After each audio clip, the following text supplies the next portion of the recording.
The polished oak floors of the library felt suddenly unsteady beneath Ethan's feet. The air, thick with the scent of old books and lemonwood polish, seemed to curdle. On his 18th birthday he was told he was not, in fact, an Ashford. The bloodline everyone had whispered about, the future everyone had mapped out, wasn't his. It was a lie. The genuine heir, it turned out, was Leo. The quiet, intense boy who had shadowed him for 8 years. The one who fixed his ties and kept his secrets. The one who had just last night, under a sky absent of stars, rejected him. Leo's mother, no, his own mother, watched him with a brittle smile. The lawyer had left, his documents filed away. The truth was a cold, sharp object lodged in Ethan's chest. His gaze shifted to Leo, who stood silently by the fireplace, his expression as unreadable as ever. The confirmation was a physical blow. Anyone but Leo. Leo, who tolerated him with a barely concealed frost. Leo, who would surely want him gone now. Ethan, the woman who had raised him, began, her voice a careful, practiced melody. You'll always have a place here. But Leo, after everything he's been through, he managed a nod, the muscles in his face refusing to form the appropriate smile. Of course, it's only right. The staircase to the second floor felt longer than usual. Leo followed, a silent, oppressive presence just a step behind. Ethan's cheeks burned, remembering the humiliating bravado of the night before. The sticky heat of the club, the thumping bass still in his skull, the reckless courage fueled by cheap whiskey. He'd cornered Leo by the empty pool, the chlorine scent sharp in the dark. You should be with me. Leo had simply looked at him, those dark eyes like polished slate. You're drunk, Ethan. He'd always called him that. Ethan. Never little lord or sir, but with a flat, uninflected respect that could cut deeper than mockery. He'd met Leo at 12. A charity gala at a group home in the city's forgotten quarter. His father's pet project. Among the wary, shuffling children, Leo had been a still point.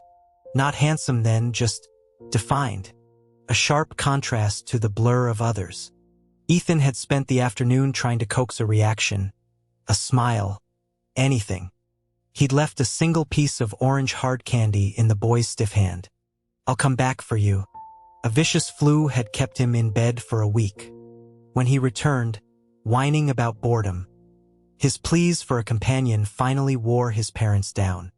He found Leo in the home's bleak courtyard, surrounded. A bigger boy was trying to pry something from his clenched fist. Ethan had barreled in all righteous indignation. The bullies scattered, recognizing the cut of his clothes. Leo's hand opened. Inside, sticky and melted, was the piece of orange candy. I'm sorry. Ethan had babbled, digging a whole handful from his pocket. I'm here now. Come home with me. A flicker then. Not quite a smile, but a thawing at the corners of his mouth. Now, on the landing, Leo's voice was low. You must be pleased. Ethan halted. Pleased about what? Don't pretend. The words were cool. He'd always been good at that. The art of the silent judgment, the loaded pause. In truth, Ethan hadn't been kind.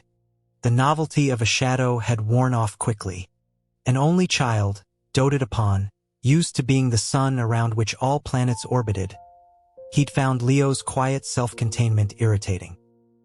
He'd resented the easy way others were drawn to him, the casual glances in the school hallways. He'd issued petty decrees. You can't join the debate team. You eat lunch with me. When Leo asked why, the answer had been ugly, born of a confusion he couldn't name. Because you're here because of me. You listen to me. He glared. Just say what you mean. He shoved past, closing his bedroom door with a solid thud. The logic was simple. He shouldn't feel anything for Leo.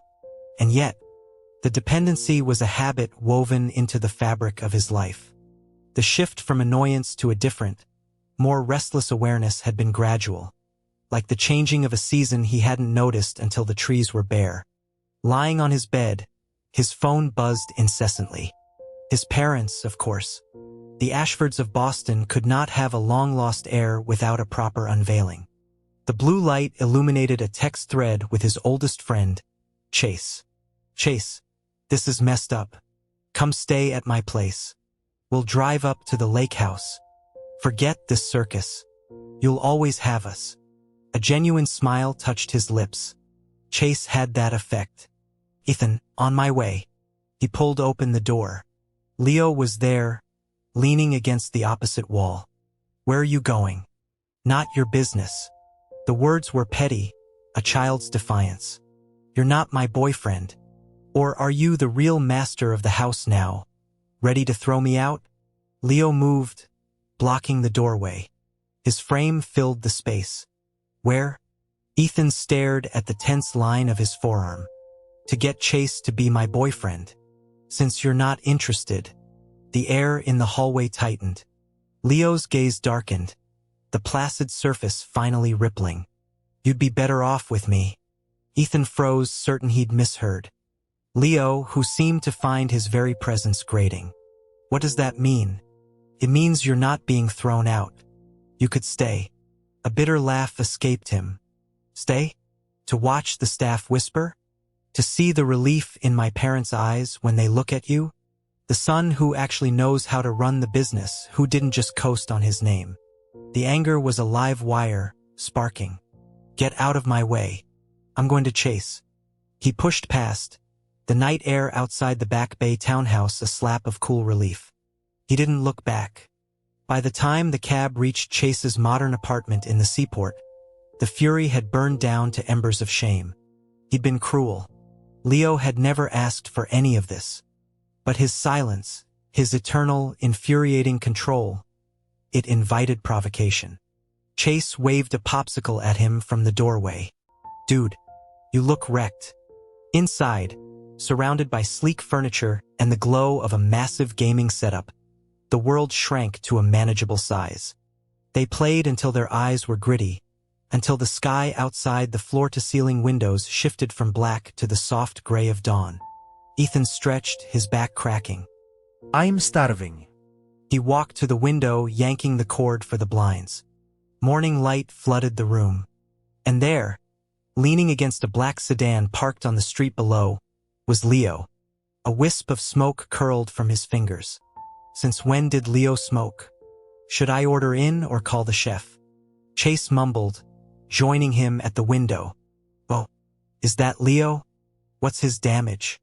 Chase, ever brave behind glass, made a rude gesture. Ethan swatted his hand down. I don't know. Well, go deal with it. I'm ordering pancakes. Ethan's phone vibrated. Leo's name flashed on the screen. The voice on the other end was rough, as if he'd been standing there for hours. Come down. 2 words, then the line went dead. Ethan found him stubbing the cigarette out against the sole of his expensive boot. What do you want? Leo opened the passenger door. We're going home. It's not my home. Leo just looked at him, a long, unwavering stare. Ethan felt his resolve thinning. Are you asking me or telling me? Because if you're asking, you're doing a terrible job. Do you like Chase? The question was so abrupt, so laden with something dangerous, that Ethan hesitated. No, I don't like him. You know who I like. He forced himself to meet Leo's eyes. Why won't you come back with me? Ethan felt a sudden, desperate weariness. Why would I, Leo? You don't want me there. I'm just the imposter now. The placeholder. He turned to go, just as a delivery scooter pulled up. He took the bag of food without a word and walked back inside. He didn't let himself glance back. The pancakes tasted like ash. His phone rang again, his mother. Her voice was a stream of careful apologies and practical arrangements. An apartment had been secured for him in his name. Perhaps it would be best if he weren't present for the formalities surrounding Leo's introduction. It might be confusing. Of course, Mom. That sounds perfect. He hung up. Chase was watching him, a strip of bacon forgotten in his hand. They sidelining you? Something like that. Screw them. You've got me. He managed to smile. I'm just going to head to college early. Get settled. He'd chosen a university across the country, following the phantom of Leo's ambitious choices, not his family's expectations. Now, it felt like an escape route. Later, curled on Chase's guest bed, his mind drifted back through the years. The realization had come in high school, a confusing jolt of clarity during a dream he couldn't shake. He'd avoided Leo for weeks afterward, terrified of what it meant. The détente ended when he found Leo in the boys' locker room, a split-lip courtesy of some jealous football players. Leo hadn't even raised his hands to defend himself. Why didn't you fight back? You told me not to. Leo's gaze was unwavering. You said I only listened to you. The simplicity of it had disarmed him completely. A hand shook him awake. Chase's face was blurry above him. Your mom's been calling. She wants you to come home. To talk. Ethan dragged himself up. Several missed calls. A pit formed in his stomach. He found Leo waiting by the car again. A silent, stubborn sentinel. Do you have a tracking device on me? Maybe. The drive back to Back Bay was quiet. Leo reached across to buckle his seatbelt, his movement bringing his face close. On impulse, Ethan pressed a kiss to his jaw. He felt Leo go still, then a soft, breathless laugh near his ear. Your ears are bright red. At the house, Leo didn't unlock the doors. Ethan, he began, his voice uncharacteristically hesitant. That candy you gave me, I never ate it. Why not? I was afraid if I finished it, that would be the end of it. The end of you. Ethan got out of the car, the words echoing behind him. His parents were in the sunroom. The conversation was a delicate dance. His mother mentioned that Leo had expressed reservations about a large reception. They wanted Ethan's opinion. He understood then. Leo had refused. For him, I think you should have it, Ethan heard himself say. It's important. His mother's relief was palpable. She pressed a tangerine into his palm. We'd like you to be there, of course. It wouldn't look right otherwise. Trapped. Sure. That's fine. We'll go up now, Leo said, rescuing him. In Leo's room, the dynamic shifted. Leo lit a cigarette, the smoke curling in a shaft of late afternoon light.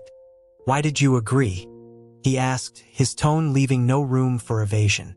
What was I supposed to do? Say no. I was there. You could have said no. Ethan felt something crack open. Leo, just tell me the truth. Do you actually have feelings for me? Now that I'm nobody and you're the heir, is it safe for you to admit it? Leo moved with a sudden, fluid intensity. He took a drag from the cigarette, cupped Ethan's face, and kissed him, the smoke a shared, intoxicating breath. It was possessive, desperate, a confession without words. When he finally pulled back, his eyes were fierce. Is it not obvious? I have been in love with you for years. Ethan stared, his lips tingling. Your method of showing it needs work. I know. I thought if I said yes too easily, you'd lose interest. And I was your project. I needed to be more. His thumb brushed Ethan's cheekbone. Now I can be. So, will you be with me? And if I say no? The grip on his face tightened. Not painful, but absolute. Then I suppose I'll have to keep you very, very close.